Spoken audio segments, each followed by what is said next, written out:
দূরের এক জঙ্গলে থাকতো ছোট্ট একটা হাতি। নাম তার টুকু।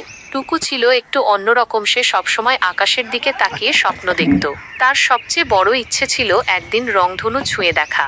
এক সকালে টুকু তার দুই প্রিয় বন্ধু মোনা খরগোশ আর গুগু টিয়াকে ডেকে বলল, চলো, আজ আমরা রংধনু খুঁজতে বেরো।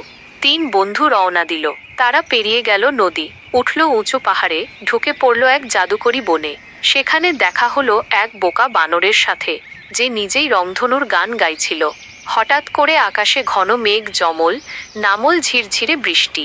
তারপরই দেখা গেল সত্যিকারের রংধনু। টুকুর চোখ বড় বড় হয়ে গেল।